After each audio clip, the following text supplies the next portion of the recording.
Welcome to The Explainer. Today, we are going to crack the code on one of the absolute trickiest parts of learning German. So if you've ever felt totally lost in a maze of grammar rules, you've come to the right place. You know that feeling, right? You've got all the right words, you put them in what seems like the right order, but something just feels off. That whole lost in translation moment usually happens when we're still thinking in English but trying to speak in German. And here is a perfect example of that. If you directly translate I am cold, you get ich bin kalt. But that actually means your personality is cold, which is probably not what you're going for. The right way to say it is mir ist kalt, which shows a totally different way of thinking about the world. Now, this kind of mix-up is most common with one specific part of speech, prepositions, and that's exactly what we are going to untangle today. So here's our plan. We're going to start with the one master key you need for German prepositions. Then we'll use it to talk about place and time. And finally, we'll cover some really useful shortcuts to get you on the path to sounding fluent. Okay, let's get right to it.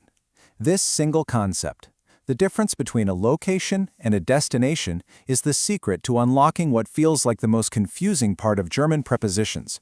So, I want you to think of these 9 prepositions as grammatical chameleons. They can be followed by either the dative or the accusative case, and whichever one you choose completely changes what the sentence means.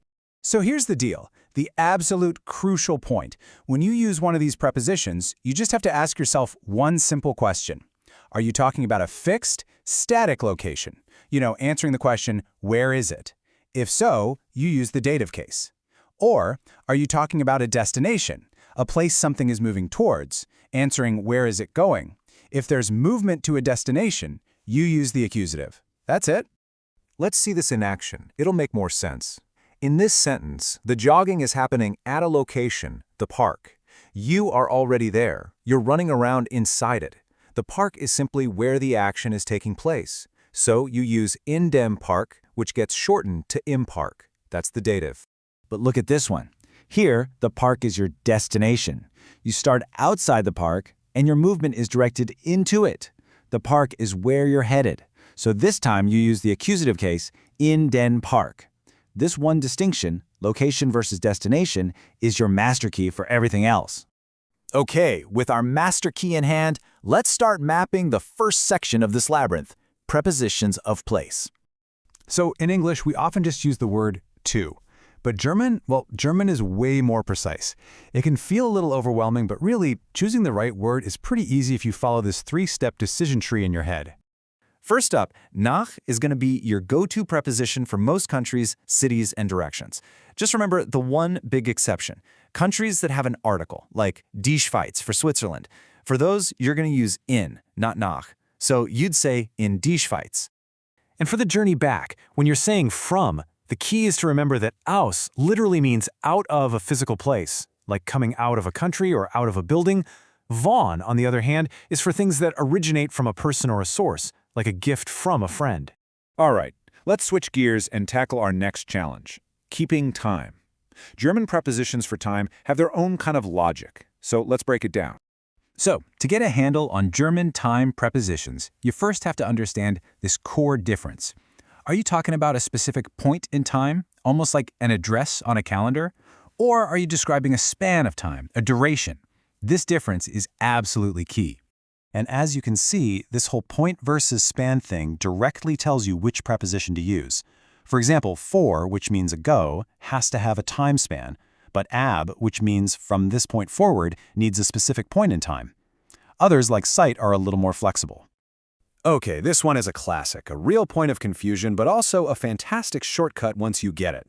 English needs 2 different words here, since for a starting point and for a duration. But German? It uses one single, super efficient word, seit, for both of them. As long as the action started in the past and is still going on, seit is your word. And this is brilliant. It shows the perfect mirror relationship between for and in.